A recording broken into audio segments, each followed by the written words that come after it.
हे त्रिलोकनाथ भोलेनाथ, आप ही विश्व के मूल कारक हैं। आपका मस्तक गंगा से सुशोभित है, गले में सर्पों का आभूषण है और शरीर भस्म से विभूषित है। आपके चरणों की शरण में आकर हम अपने समस्त पाप, भय और कष्टों को त्यागते हैं। आपकी कृपा से ही जीवन में शांति, भक्ति और मोक्ष का मार्ग प्रशस्त होता है। हे माँ पार्वती, आप करुणा और शक्ति की देवी हैं। आप ही जननी हैं, आप अन्नपूर्णा हैं, माँ गौरी हैं, जो आपने भक्तों को अक्षय सौभाग्य, प्रेम और परिवार का सुख प्रदान करती हैं। आपकी गोद में बैठा हर व्यक्ति अपने आप को संसार के समस्त दुखों से मुक्त पाता है। और हे नंदी महाराज, आप भगवान शिव के परम भक्त हैं। उनके वाहन ही नहीं, उनके द्वारपाल और दूत भी हैं। हमें भी वैसी ही अखंड भक्ति और समर्पण की भावना दें, जिससे हम भगवान शिव की कृपा पात्र बन सकें। श्री शिवाय नमस्तुभ्यम। प्रिय श्रोताओं, आज का दिन अत्यंत शुभ और कल्याणकारी है, क्योंकि आज है सावन मास के शुक्ल पक्ष की त्रयोदशी तिथि, यानी प्रदोष व्रत, जो त्रयोदशी तिथि की संध्या को भगवान शिव की आराधना के लिए विशेष मुहूर्त माना जाता है। आज प्रदोष व्रत बुधवार के दिन पड़ा है, जिसे हम कहते हैं कि बुध प्रदोष व्रत। बुध ग्रह बुद्धि, वाणी, व्यापार और विवेक का कारण है। इस दिन व्रत और शिव पूजन करने से मानसिक शांति, निर्णय शक्ति, परिवार में प्रेम और रोग से मुक्ति मिलती है। बुध प्रदोष व्रत करने वाले व्यक्ति के जीवन से कलह, संदेश और मानसिक अस्थिरता भी समाप्त होती है। कलयुग में जब धर्म दुर्लभ होता जा रहा है, अधर्म और मोह से जीवन ग्रसित होता जा रहा है, ऐसे समय में कथा श्रवण ही सबसे सहज साधना बन जाती है।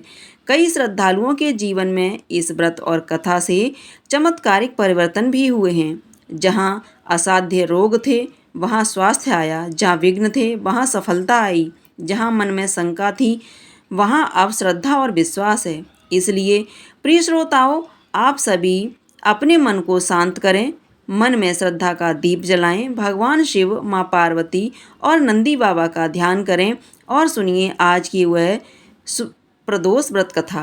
यह कथा आपको धर्म, सुख और मोक्ष तीनों ही दे सकती है। तो सभी प्रेम से बोलिए हर हर महादेव। ओम नमो पार्वती पतये हर हर महादेव। और कथा से पहले सुनिए वो दुर्लभ संवाद जो पार्वती और भगवान शिव के बीच हुआ था। एक बार माता पार्वती और भगवान शिव सृष्टि का भ्रमण कर रहे थे। पथ में वे एक निर्जन वन से गुजरे। वहाँ पत्थर के नीचे एक छोटा सा कीड़ा बिलबिलाता हुआ दिखाई दिया, धूल और कांटों में लिपटा हुआ, दर्द से तड़पता हुआ, जिसे देखकर माता पार्वती का हृदय करुणा से भर गया और उन्होंने आश्चर्य और पीड़ा से भगवान शिव से पूछा। अब वह एक कहानी के माध्यम से आप सभी सुनिए। एक बार भगवान शंकर और माता पार्वती जी साथ साथ पदयात्रा कर संसार के भ्रमण के लिए निकले। संसार में अनेक स्थानों पर घूमने के बाद एक बार देवी पार्वती जी थक गईं और उन्होंने भगवान शिव से थोड़ी देर विश्राम करने के लिए कहा। भगवान शिव ने विश्राम करने के लिए हामी भर दी और फिर वे दोनों एक बड़े से पीपल के पेड़ के नीचे छांव में बैठ गए। थोड़ी ही देर बाद भगवान शिव अपनी करवट बदलकर लेट गए, लेकिन माता पार्वती की नज़रें उन चींटियों की कतार पर टिकी हुई थीं, जो एक जगह से दूसरी जगह पर रेंगती भी जा रही थीं। चींटियों के बीच में रास्ते में पड़ा था एक रेंगने वाला कीड़ा, जिसे वे चींटियां लगातार चलते हुए काट रही थीं। वह कीड़ा अपनी रक्षा करने में असमर्थ था, क्योंकि चींटियां बहुत सारी थीं और कीड़े को इस तरह चींटियों के काटने से अत्यधिक पीड़ा हो रही थी। वह अपनी रक्षा के लिए छटपटा रहा था। माता पार्वती जी यह दृश्य देखकर दुखी होने लगीं। माता कैसे न कैसे करके उस कीड़े की पीड़ा मिटाना चाहती थीं, लेकिन दुख खुद करने में असमर्थ थीं। तो माता ने कीड़े को इस समस्या से मुक्ति दिलाने के लिए भगवान शिव से प्रार्थना की। भगवान शिव ने जब खड़े होकर उस कीड़े को देखा तो उन्होंने देवी पार्वती को समझाया कि आप इस पर ध्यान मत दो, यह किसी पीड़ा में नहीं है, बल्कि अपने कर्मों का ही फल भोग रहा है। लेकिन माता पार्वती अपने कोमल हृदय से इस कठोर और पीड़ादायी दृश्य को देखकर बहुत दुखी थी। उन्होंने फिर से भगवान शिव से उस कीड़े की पीड़ा को मिटाने के लिए लगातार प्रार्थना की, लेकिन भगवान शिव भी उन्हें यही समझाते रहे कि इस पर ध्यान मत दो, क्योंकि यह तो अपने कर्मों का फल भोग रहा है और अभी तो एक न एक दिन अपने कर्मों का फल भोगना ही होता है। भगवान शिव ने इस समस्या से मुक्ति दिलाने के लिए माता पार्वती जी से वहाँ से कहीं दूसरे स्थान पर चलने के लिए कहा, ताकि उनका ध्यान वहाँ से हट सके। लेकिन माता पार्वती जी ने भी हट पकड़ रखी थी। वह कहने लगी, प्रभु, जब तक इस कीड़े की पीड़ा नहीं मिटेगी मैं यहाँ से कहीं नहीं जाऊँगी।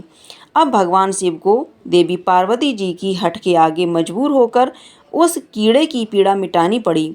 भगवान शिव बोले, देवी ठीक है, मैं इसका कष्ट दूर कर रहा हूँ, लेकिन अगर बाद में यह कुछ गड़बड़ करे तो तुम मुझे दोष मत देना। भोलेनाथ की बात सुनकर देवी पार्वती जी कहने लगीं, ठीक है प्रभु, पहले आप इसका कष्ट तो मिटाइए। फिर भगवान शिव ने अपनी शक्तियों से उस कीड़े को, राजा, चींटियों को, उसकी प्रजा और उनके लिए एक बहुत ही सुंदर नगरी बना दी, जिसमें राजा का आलीशान महल था। अब यहाँ से उस राजा की वास्तविकता शुरू होती है, जिस कारण उसे एक कीड़े के रूप में पीड़ा मिल रही थी।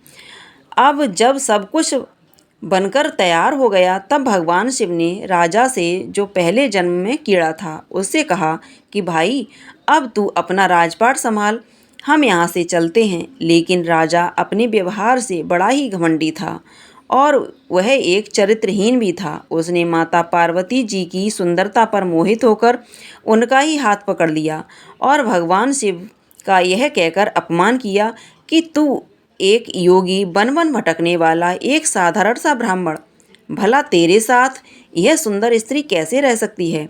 अरे, इसकी जगह तो मेरे महल में है, जिसे मैं अपनी रानी बनाऊंगा। इतनी सुंदर स्त्री एक राजा की रानी ही बन सकती है, ना कि एक साधारण से योगी की, जिसे न अपने आज का पता है न अपने कल का।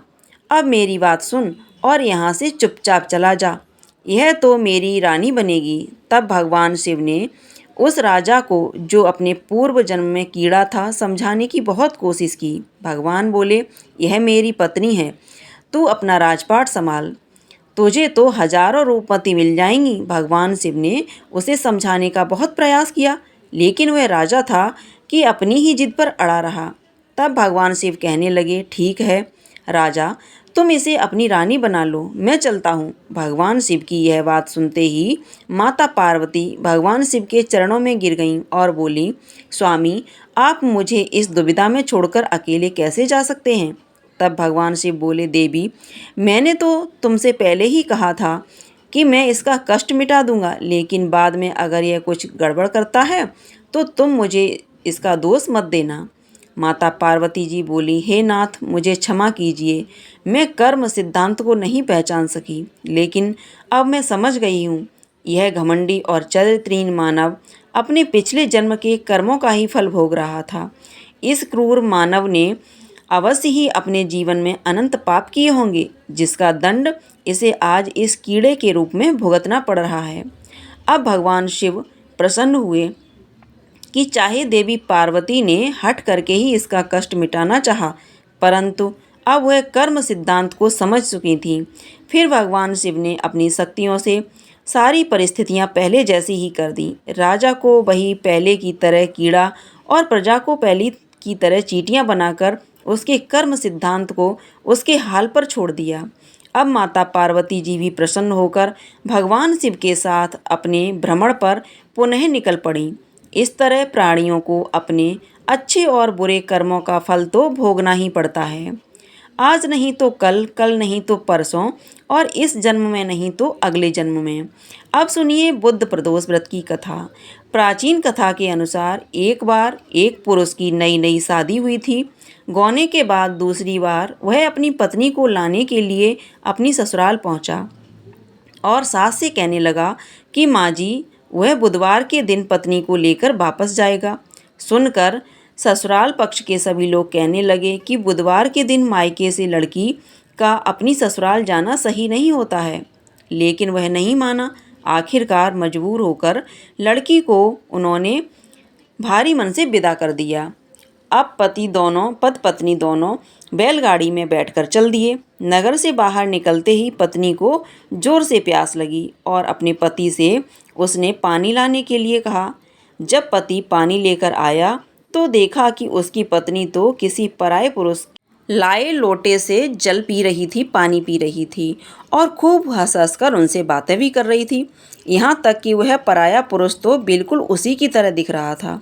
यह देखकर पति को गुस्सा आया और वह पराये पुरुष से झगड़ा करने लगा। कहने लगा, यह मेरी पत्नी है। पराया पुरुष कहता है, यह तो मेरी पत्नी है।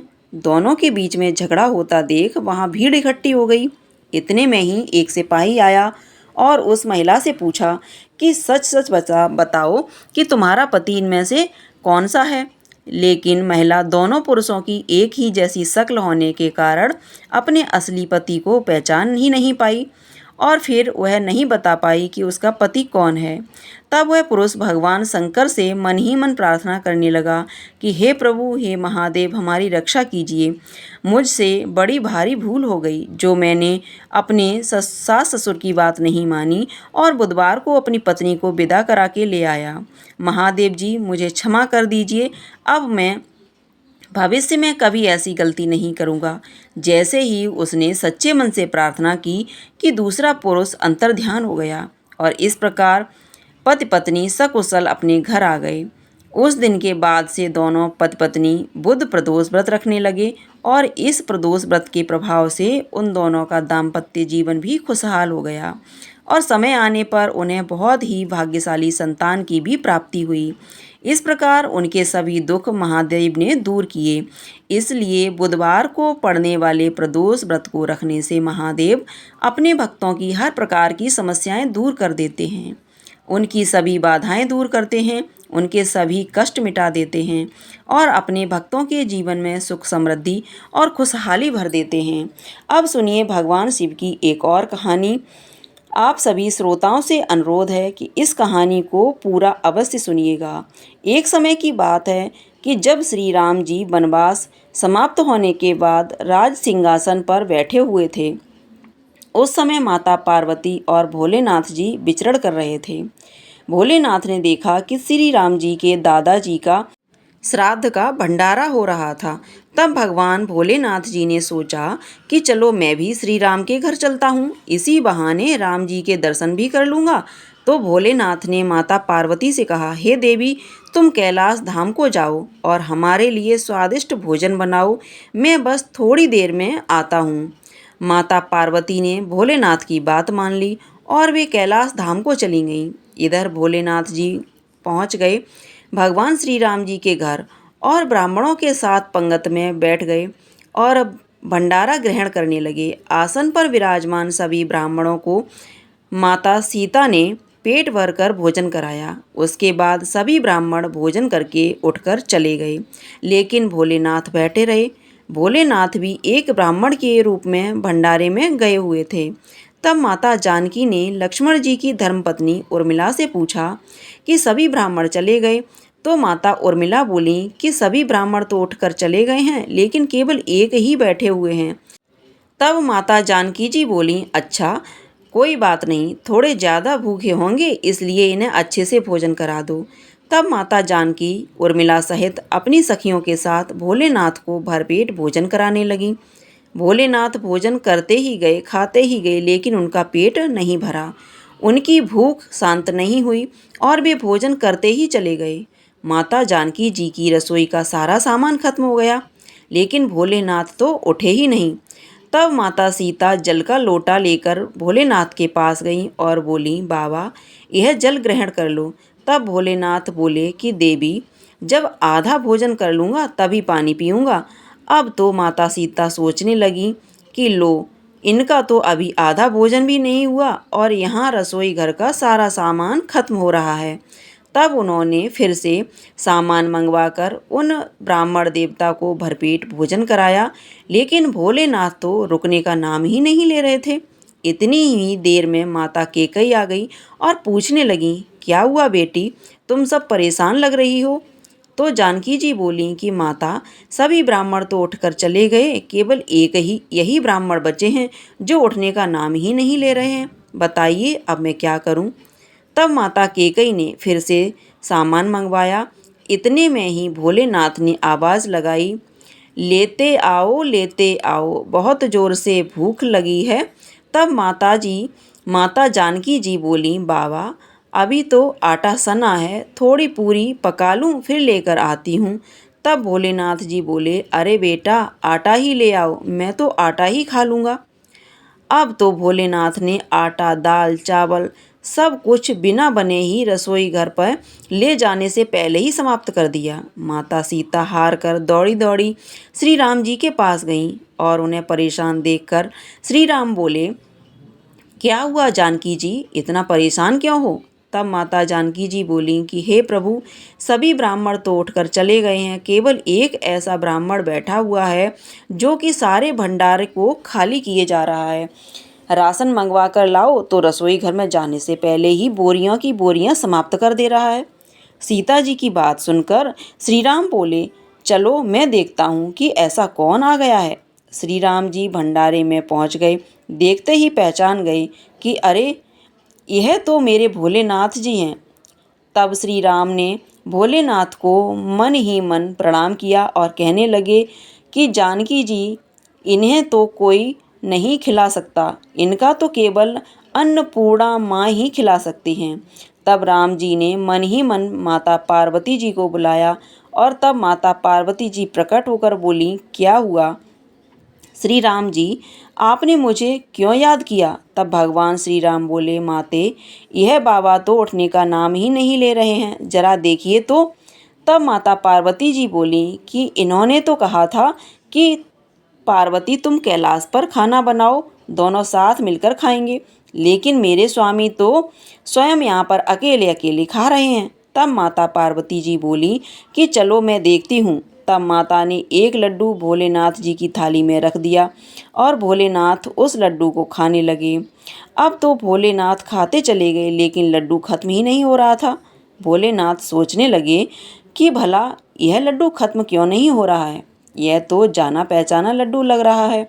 भोलेनाथ जी ने सोचा कि यह कौन सा लड्डू माता सीता उन्हें खिला रही हैं। तब उन्होंने नज़र उठाकर माता सीता को देखना चाहा।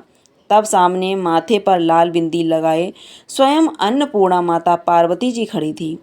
माता बोली, और कितने लड्डू रख दूं? माता पार्वती को देखते ही भोलेनाथ बोले, बस हो गया, मेरा पेट भर गया। भोलेनाथ जी अब उठ गए। अब उनका पेट वास्तव में भर चुका था। भोलेनाथ जी के भोजन करके उठने के बाद तब भगवान श्री राम जी ने सीता जी सहित भोलेनाथ और माता पार्वती जी का बहुत बहुत आदर सत्कार किया और भगवान भोलेनाथ ने प्रसन्न होकर माता जानकी को अखंड सौभाग्यवती होने का आशीर्वाद दिया। फिर भगवान शिव देवी पार्वती सहित अंतर्ध्यान हो गए। प्रेम से बोलिए शंकर भगवान की जय, माता पार्वती की जय, सियापति रामचंद्र की जय। कथा सुनने के बाद, पढ़ने के बाद अब भोलेनाथ की आरती उतारेंगे। ओम जय शिव ओमकारा, स्वामी जय शिव ओमकारा, ब्रह्मा विष्णु सदा शिव अर्धांगी धारा। ओम जय शिव ओमकारा, एकानन चतुरानन पंचानन राजे, स्वामी पंचानन राजे। हंसासन गरुड़ासन वृषवाहन साजे। ओम जय शिव ओमकारा, दो भुज चार चतुर्भुज, दस भुज अति सोहे, स्वामी दस भुज अति सोहे। तीनों रूप निरखता, त्रिभुवन जन मोहे। ओम जय शिव ओमकारा, स्वामी जय शिव ओमकारा। अक्षय माला वन माला, मुंडे माला धारी, स्वामी मुंडे माला धारी। चंदन मृग मद सोहे, भोले शुभकारी। ओम जय शिव ओमकारा, स्वामी जय शिव ओमकारा। श्वेतांबर पीतांबर बाघांबर अंगे सनकादिक गरुड़ादिक भूतादिक संगे। ओम जय शिव ओंकारा स्वामी जय शिव ओंकारा। हर के मध्य कमंडल चक्र त्रिशूल धरता स्वामी चक्र त्रिशूल धरता। जग करता जग वरता जग पालन करता। ओम जय शिव ओंकारा। ब्रह्मा विष्णु सदा शिव जानत अविवेका स्वामी जानत अविवेका। प्रणवाक्षर के मध्य ये तीनों एका। ओम जय शिव ओंकारा स्वामी जय शिव ओंकारा। त्रिगुण स्वामी जी की आरती जो कोई नर गावे स्वामी प्रेम सहित गावे। कहत शिवानंद स्वामी जपत हरि हर स्वामी मनवांछित फल पावे। ओम जय शिव ओंकारा स्वामी जय शिव ओंकारा। हर हर महादेव।